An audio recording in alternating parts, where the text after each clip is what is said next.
Welcome to the latest episode of Trojans Wired, the podcast, which is an in-house production of the website Trojans Wire. We are part of the College Wire Network. Getting ever closer to the start of the women's college basketball season. I mean, we're almost at Labor Day. And when we get to Labor Day, that means we're 2 months away. So just a little over 2 months until we get this party started. USC women's basketball 2025-2026. A lot to look forward to, and with USC women's basketball analyst CC Clayen, we're going to touch on several topics, but like the lead item, just because of when we're recording this podcast in late August, Gerda has arrived. Gerda on campus. CC, tell us a little more about that, and just your own evolving study of this Lithuanian import who could be a really intriguing puzzle piece for the Trojans on the court this season. I mean, they say she's 6'3", but she looks like she's about 6'3" and a half, 6'4", and she's ready to be here. She looked really happy. I was excited. I mean, I was right on schedule. I said that initially she's going to be here around the 15th, then it was this week sometime, and sure enough, she's here. So, just excited because the whole team is together now, and now, for the next. So how it works is teams can official basketball practice. The first day of official basketball practice is 40 days from your first non-conference game. But they can do like what they did in the summer, have summer workouts. They can work out up to 8 hours a week, and that consists of weightlifting, conditioning, individual workouts, and some type of team play to put in some stuff, but not official workouts where it's 3-hour workouts a day and so on and so forth. So they are going to be together. I think they're still out right now. I think school starts next week, so I think they'll be all back together next week. So that's going to be exciting times. Well, one of the things that you and I talked about when it was reported that Lindsay Gottlieb had officially signed Gerda to be on this team was that and we you at your website, you spliced up some film and looked at some cuts, and you showed very clearly how her teammates on the Lithuanian under 20 national team, they weren't very sharp at getting her the ball in the right spot at the right time, and so it just reinforces the point that with the high basketball IQ of this USC team, and with Lindsay Gottlieb, so adept at teaching how to read a defense, where to be in the right place, and just her overall X and O acumen, to say nothing of her brilliant motivational abilities. But just from an X and O perspective, Gerda's going to have great basketball resources so that she is going to get the ball in the right place. She is going to get the ball at the right time, the right angle, to maximize her own abilities. Say more about your evolving sense of just how much upside there is with Gerda because of what she's going to be surrounded with on this USC team and this USC coaching staff. Yeah, so the one thing about Gerda is she's young. You know what I mean? I think she's 19 years old, but she does have international experience, which is really good experience to bring stateside. The one thing about her game, and one of the reasons why they brought her over, or why they were so high on Gerda, is because of her ability to play the pick and roll. So she's well versed in the pick and roll, and of course USC's offensive strategy incorporates the pick and roll. So she's not a big that plays with her back to the basket. I'm sure she can, but she's a big that can come out to the perimeter and run that pick and roll, and it doesn't have to be taught, like all over again. So I think that's a huge advantage for USC. Where I think that she needs some work with some defense, but with Beth Burns there, that's going to fall into place quickly. But from what I saw, pick and roll and her footwork around the basket was really good. So the pick and roll was the main thing that she's going to bring that I saw. Now I'm sure she's going to bring a lot more. I'm sure there's a lot more upside to her, but just from watching her film, pick and roll, pick and roll, pick and roll.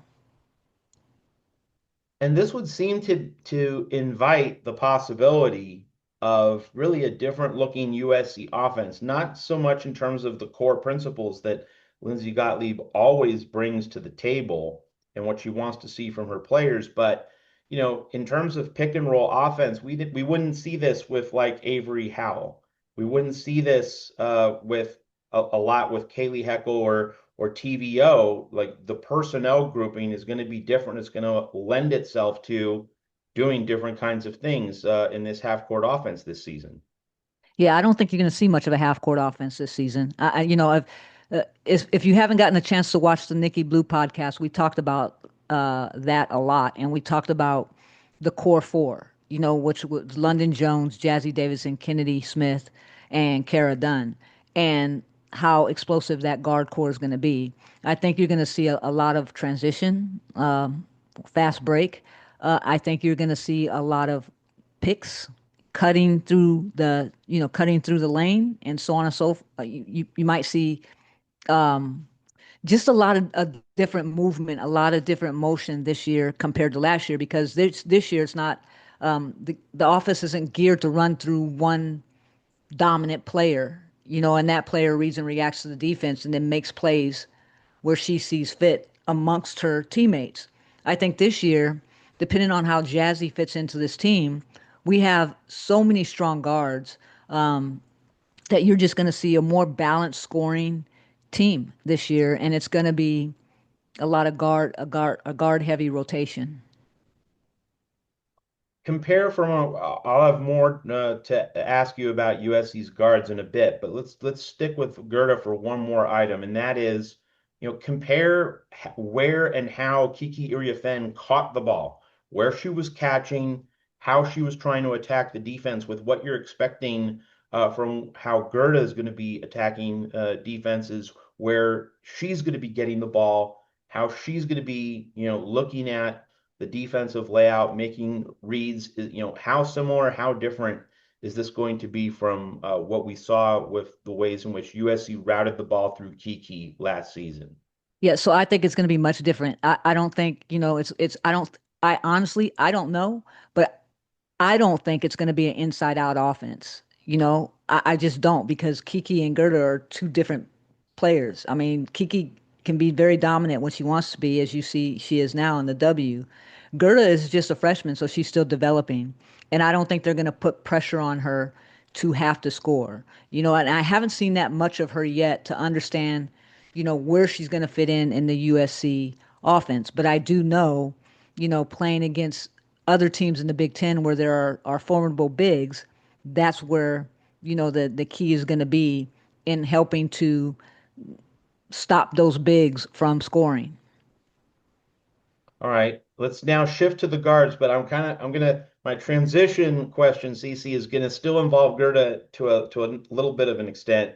It's about defense. And I remember your conversation with Beth Burns about, recognizing where various players most naturally fit in a defensive alignment. And of course, last season, Rhea Marshall was not only comfortable, she relished being the lead defender on a press, being on the front line of the press with her length.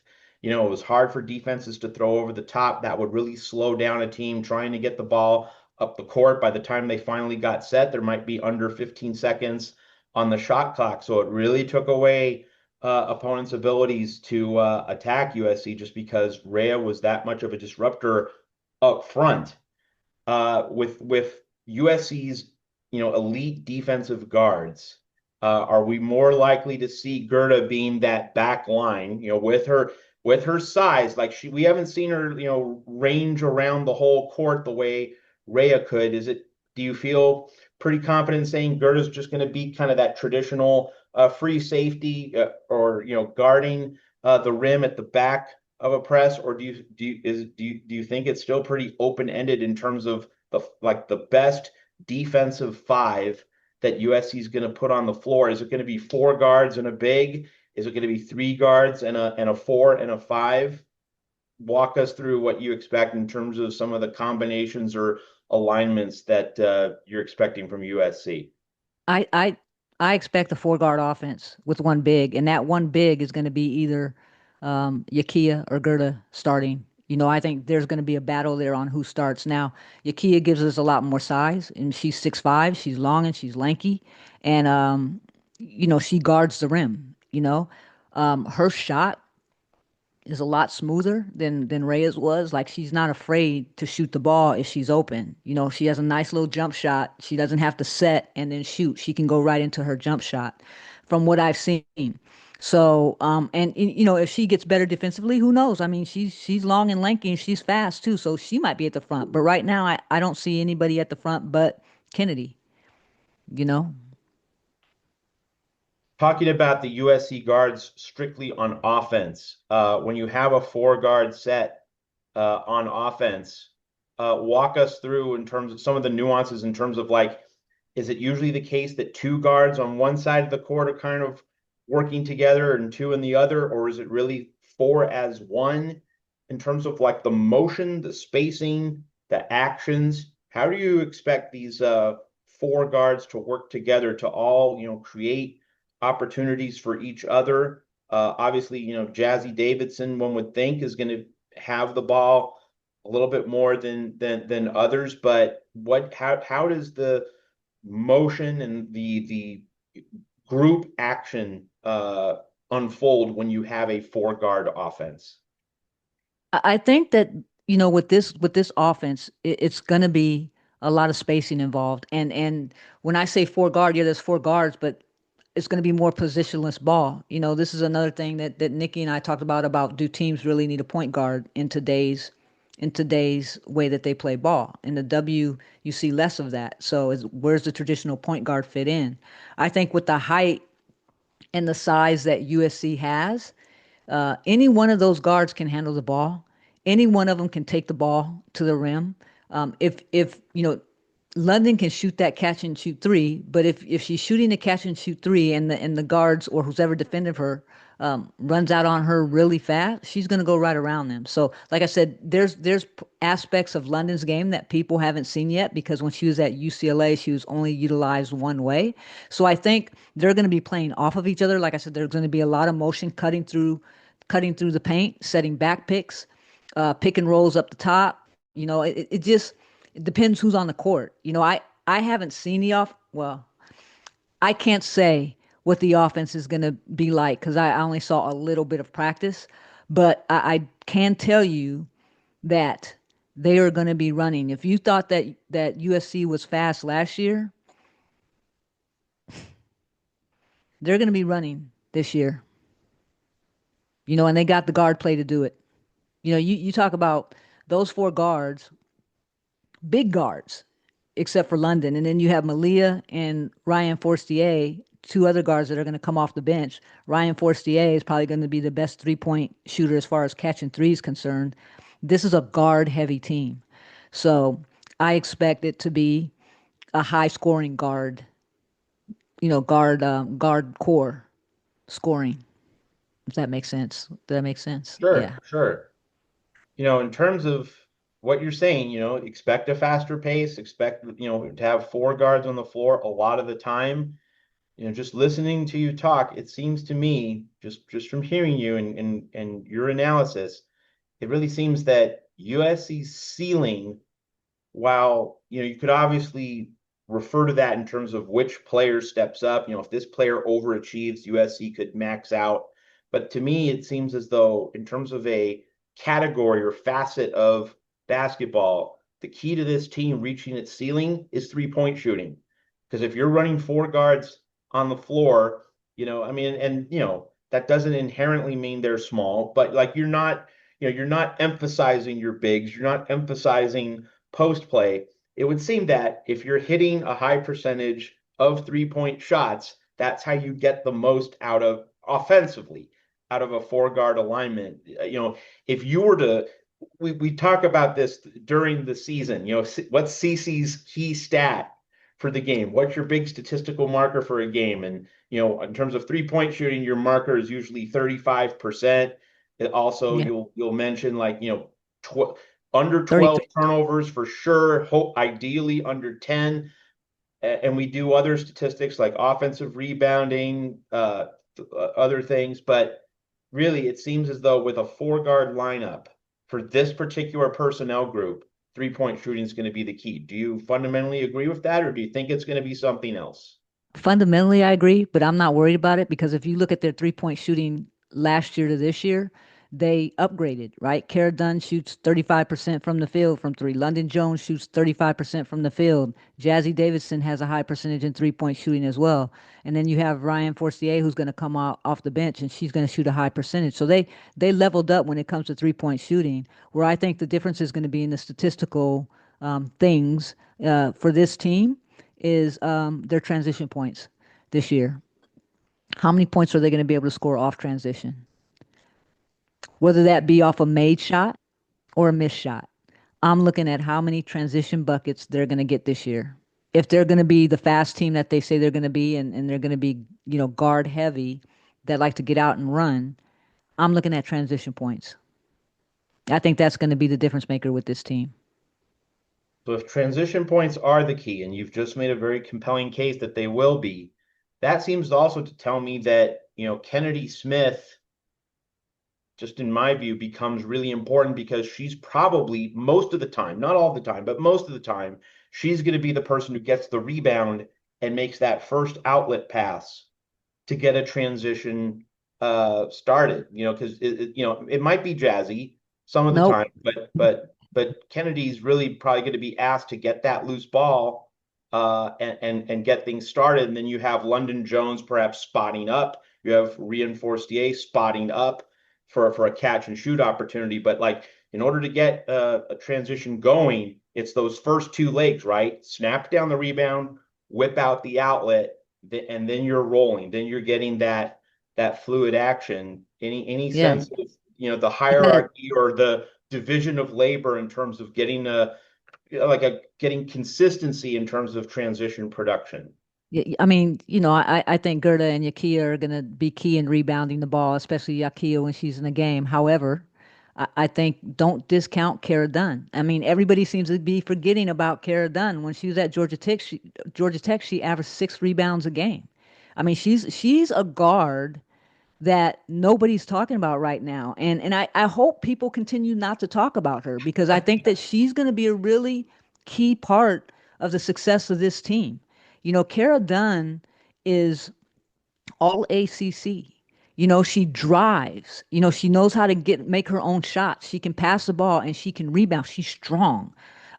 She's a big 11, I mean, 5'11", big guard. I'm not talking about tall and skinny. She's got nice size to her and she's not afraid to get in there and wrestle for the ball. So I think when you have all these guards, minus London Jones, going in there and Yakia and Gerda going in there to get the rebounds, as long as they're boxing out, which they're going to have to do this year, especially against the bigger teams like UCLA and Penn State, who are going to be post heavy teams. Um, they're going to have to box out. But if you look at every other team in the Big Ten, well, I'll say the top 12 because I just did a video on that, which I'll be releasing next week on the guards. A lot of these teams are guard heavy. You know what I mean? So the Big Ten is still not, a popular conference for bigs. When UCLA came over, they became the dominant team along with SC, but both of us had bigs. Now the two teams that really have bigs in the Big Ten are UCLA and Penn State with Grace Merkel. So outside of those two teams, they might have bigs, but not bigs that are going to play their back to the basket and they're going to play inside and out. A lot of teams in the Big Ten this year are going to be transition teams. So it's going to be interesting to see how this plays out. Obviously, each game is its own set of matchups, and each individual matchup dictates what coaching staffs do. So I don't think we can speak with certainty in terms of, which USC player is going to be at guarding each position. But if you had to guess right now, going to what you said about, don't assume it's going to be Kennedy Smith getting the rebound to start the transition. It could be Kara Dunn.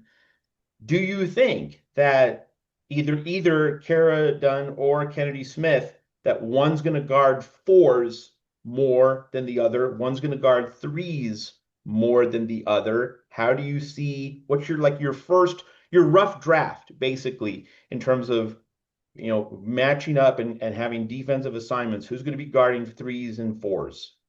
Kennedy will be guarding the other team's best player, 1 through 4, period. You know what I mean? And Mm-hmm. then if it's a team like Notre Dame, I don't know who's going to guard Hannah Hidalgo. I would assume it's going to be Kennedy, but Kennedy's job is going to be guarding the best player. Yeah. So, Whether yeah. that's a So one that or whether right that's there, a four, who knows, but but that's it going to be Kennedy's reinforces the job. matchup specific nature of this. So it's not as though, hey, this player is going to be guarding small forwards, this player is going to be guarding power. It just doesn't work that way. So yeah, that Yeah. offers clarity in that regard. In terms of how London Jones fits, you mentioned that she's smaller, so like it's you do want team rebounding, but also you do want to have good floor balance and floor distribution. And so if Kennedy and Kara Dunn, also Jazzy, if they're all going crashing the glass, you do want somebody back. So I'm assuming that London Jones is going to be that someone who stays back.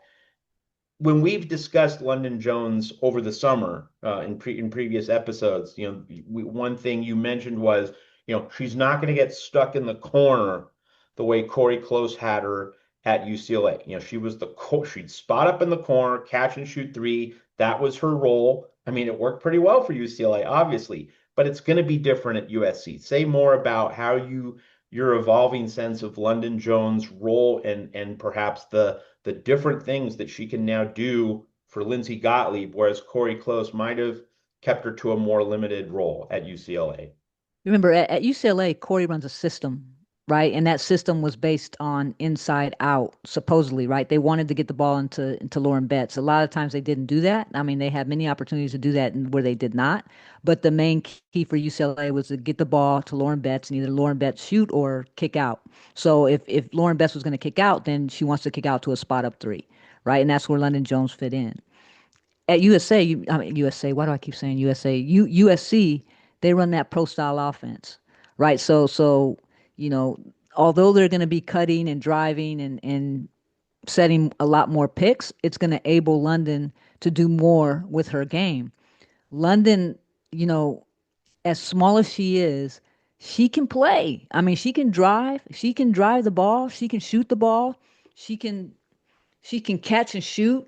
So I just think that the way that Lindsay incorporates her into the offense is going to be able to um, upsell London to do more than what she did at UCLA. So when she has the ball when she's able to get the ball and maybe fake and drive and kick, she'll be able to do that. She'll be able to get out more on transition. I think you're going to see her at the front more on defense in the traps, So and don't count London out on getting those sneaky offensive rebounds. I think she's just going to, she's going to be free to do a lot more within this offense because it's going to be read and react still, but with a lot more motion than she would at UCLA. There are a lot of intriguing parts to this USC team. One of many is the minute distribution because you knew last season JuJu Watkins is going to play her 35 to 30, 33 to 37 minutes, right around 35. You knew that Kennedy Smith was going to be on the floor as much as she reasonably could. The bigs, certainly against Lauren Betts and UCLA, you'd have Clarice and Rhea both, rotating. So they would both get around 20 to 25 minutes. This season, without Juju, at least at the beginning, we don't know yet if she's going to be able to join the team in the middle of the season. Just we can't, not much really to say at this point about that. But just knowing Juju won't be there at the beginning could create a very different dynamic for minute distribution. And it would seem to me, CC, that without Juju, USC is going to be stronger getting contributions from more players and having more combinations to throw at opponents because that means more looks. It means more ways to win a game. And like that all hands on deck dynamic, it would seem to be that's how this thing's going to happen without Juju. So, like, do you think we're going to get something, maybe not exactly, but certainly something closer to 10 players playing like 18 to 25 minutes a game as opposed to now Kennedy Smith probably is going to be that the marathon woman, playing, low to mid 30s minutes, but for everybody else it could be up for grabs. What's your early sense of the minutes distribution throughout this USC lineup. I still think the guard play because they have four guards who will be starting, and then you come off the bench with Malia and Ryan Forstier. So I think that the guards will still play heavy minutes, depending on who we're playing. Where it's going to be interesting is Gerda and Yakia, because not only do we have Gerda and Yakia, we got Viv. You know what I mean? And Viv worked hard this summer. And from what I'm hearing, she's a beast. And then you got Laura Williams, who's very, strong on the boards. And last year when if she didn't get hurt, she was going to see some playing time. And then don't forget about Diana Mendez from Washington State, who averaged like 15 points a game playing the four for Washington State. So it's like, you know, I can't wait to see. That's why the preseason is going to be so important, because I'm so excited to see the different teams that are going to be on the floor, the different rotations that Lindsay's going to have to work with to see who works well together. The different, maybe they do in part of the game go with three guards and two bigs because they got the rotation to do it, or maybe they go with Mendez, Viv, and Yakia, and Kennedy and Jazzy on the floor at the same time. You know what I mean? So, and then Yakia, shoots that ball in the paint really well, and so does Diana Mendez. And look, Mendez is not 6'3". That girl is tall too. She's about 6'3" and a half, 6'4". So where everybody was worried about height, we got height. It's just we lack experience in that height. So the non-conference is going to be really, really important, to build that inside group, the five and the fours to match our guard play on the outside. So again, building that chemistry and getting that experience is going to be key in the non-conference. So it's fair to say, though we don't know for sure, like it's summer, we're speculating. This is not certain knowledge. It's not like the Ten Commandments written on a stone tablet, but does it seem fair to say that okay, the guards are going to get heavy minutes, and it's the front court where we could see a lot of cycling and a lot of evenly distributed minutes among the players available? Yeah, it could be someone's having an off night and then you put Laura and Vivian, and they take over. You know what I mean? Or it just depends. I don't know. That's the question mark right now. Where everybody's certain on how the guards are going to play. And then we got to give Jazzy time to get comfortable within the offense. And she's a freshman, so she's got to build her confidence too. That's why the non-conference is so important. I mean, it's so important, and that's why I don't want to miss any games, because I want to see the build, up until we get to Big Ten. I want to see these guys gain their chemistry. I want to see everybody grow, and how they looked when they started, and then how they look when they get to Big Ten. Because it's not about how you start; it's about how you finish. By the time we get to March, we're gonna be ready to go.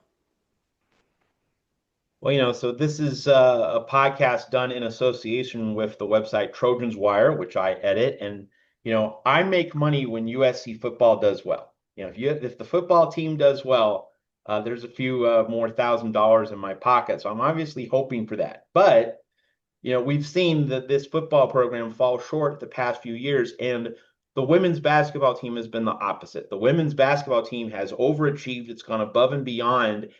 And a real defining example of that overachievement was the last time this team won a ball game, the Sweet 16 against Kansas State, no JuJu Watkins, and everyone out there scrapped and fought and won an elite basketball game against a really good opponent to get back to the Elite Eight.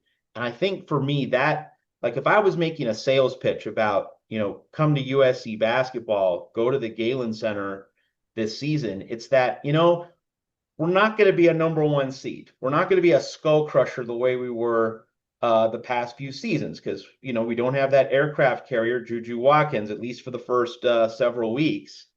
But it's fun to be the underdog, and it's fun to be Man. disrespected. It's fun to have, sometimes people say, well, the whole world doesn't think we can do it. But it's true about USC. Like that's not manufactured. And just fighting that uphill battle against Kansas State, in many ways, that's the perfect lead in to this season. Because, okay, you're not going to see the 1985 Lakers. All right. You're not going to see a dynastic juggernaut, but you're going to see a team that's just going to be giving it its all, and it's going to have a legitimate chip on its shoulder. You've mentioned not ranked in the preseason top 25, which is crazy pants to me and a lot of other USC basketball fans. So get to the Galen Center, right? Be with this team as it gets into these street fights and shows everybody night after night. We're Yeah. undersold, we're undervalued. Like, you want to be in that arena with this team. To me, that's my sales pitch for anyone who's thinking about buying tickets for USC basketball. That's it right there. How about Yeah. your sales pitch for this team in this upcoming season? My sales pitch is this. Remember Juju's first year when we brought in the Ivies? And I take that back. Remember Lindsay's second year when we had a team of, I would say, the Bad News Bears. I mean, we had some talented players, but they weren't, none of them were number 1 through 10 in the portal, right? Katie Sissoko, yeah, she was a pro, but who had heard of her before she even got to USC? She came from Minnesota. Destiny Littleton played at South Carolina and at Texas, where she sat, right? And Lindsay took that team to the NCAA tournament. And then her next year, Juju came with the Ivies, and again, underdogs. And we go to the final eight. We won games people didn't think we were going to win. So those of you who missed those 2 seasons, hey, don't miss this season just because you think something different. Yo, even against Connecticut last year, when Kiki did not play her best, we almost beat them in the final eight. Kiki had a terrible game, and we almost beat UConn. So, guys, I'm telling you, the team that we have this year is valid. Let the haters hate. Let them talk mess. Let them treat us like the underdogs because they just don't know. We know. We know who we are. We are SC, right? And Lindsay and Beth Burns and staff, including new coach Nikki Blue, who is awesome, by the way, they're going to have this team pro ready at a college level. And you don't want to miss this. You don't want to miss this team. They're going to be exciting. They're going to be fun to watch. So, my sales pitch is to you: get your tickets, put a deposit on those season tickets. It's going to be well worth it. We have to support this team. Just because Juju isn't there doesn't mean we don't have a team of stars, because we got a team of stars now that's going to be electric on the court. So get your tickets. And if you don't want season tickets, when single game tickets come out, make sure you get them. Support this team, man. I'm ready. I wish they were playing now. I'm ready. And of course, there are a lot of attractive home games on that Galen Center schedule. So, like, you're going to have lots of really interesting, compelling games to choose from this season. And UConn, yeah, UConn better sell exactly. out. UConn, that is at Galen Center. That game is going to be sold out. So when those tickets go on sale, if you're not going to buy season tickets, you better jump on those tickets fast, First in line, because baby. First in line. yeah, UConn is going to be, that's going to be a hell of a game.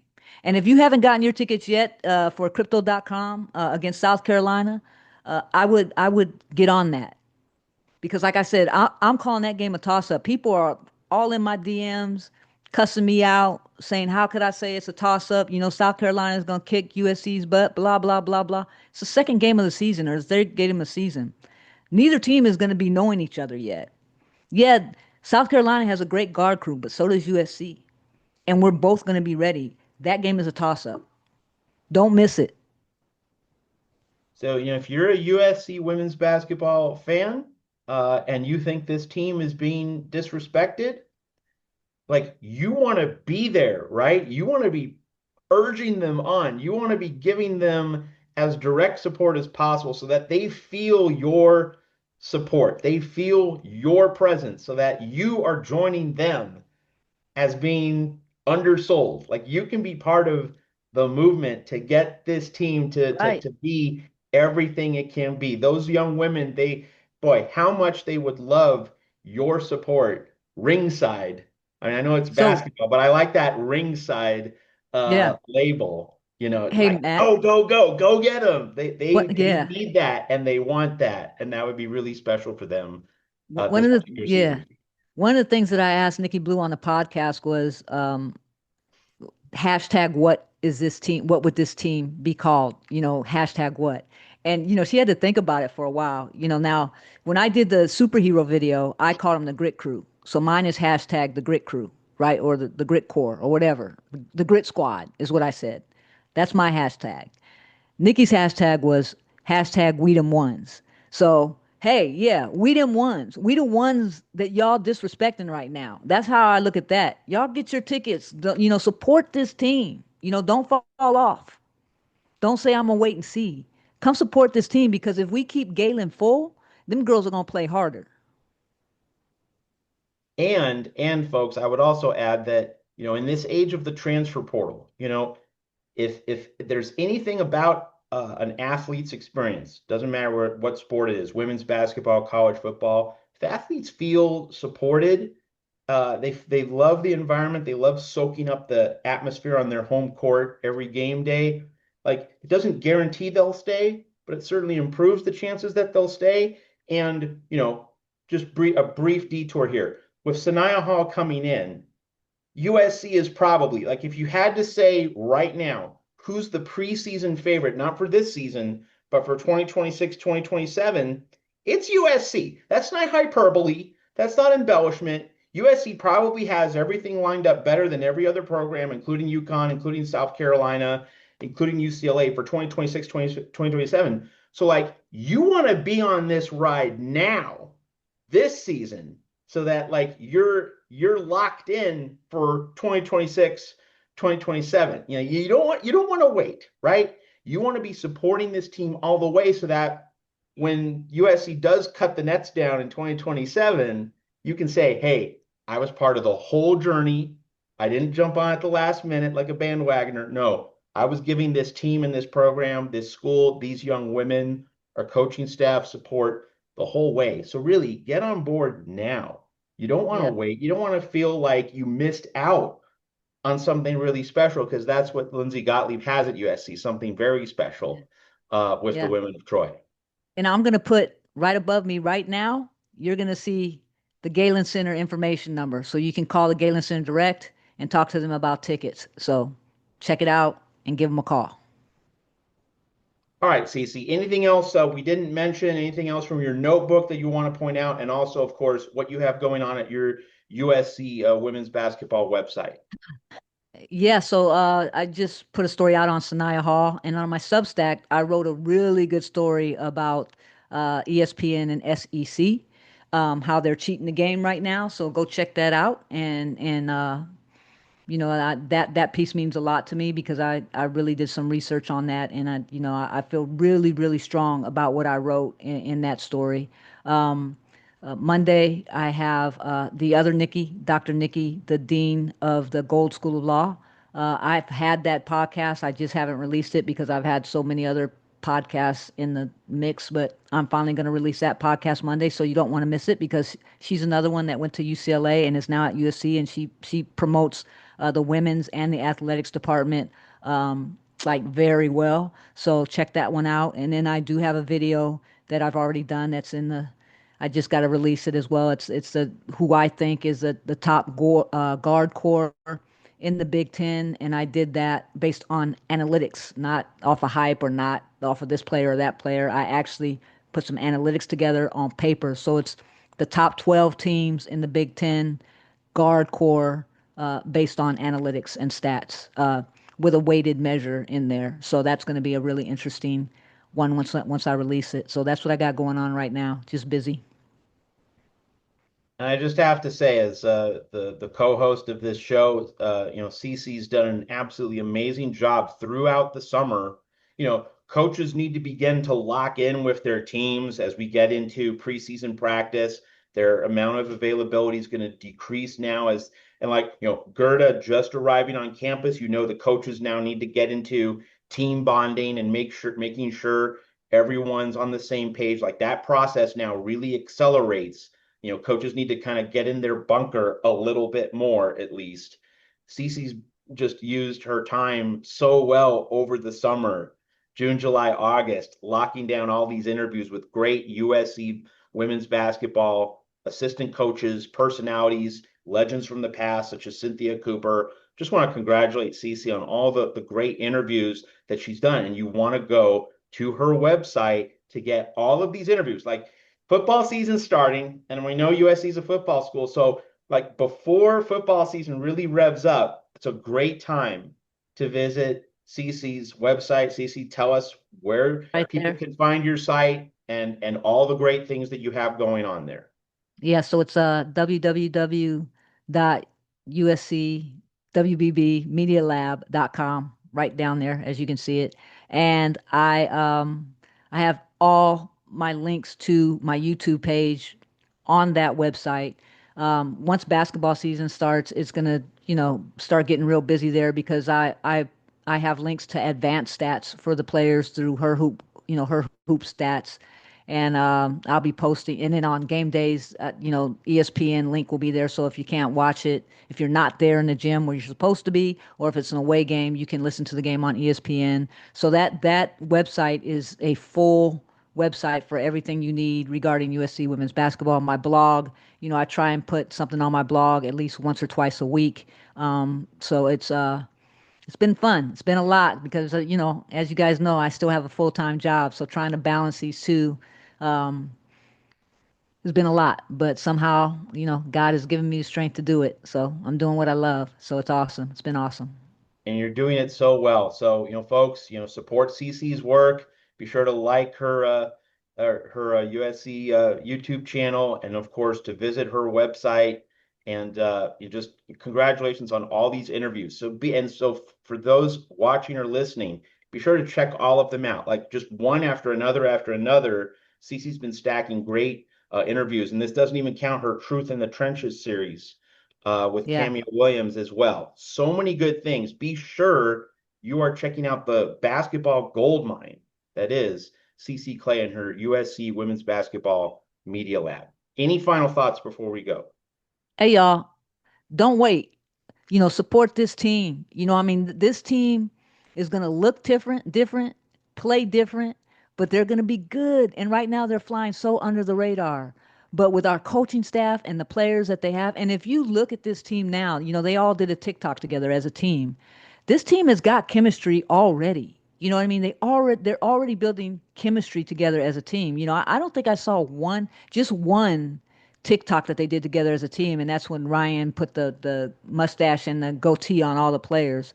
But this team is locked in. This team knows that they have an X on their they have an X on their back, as in this team is going to be irrelevant this year. So they're going to come out cooking.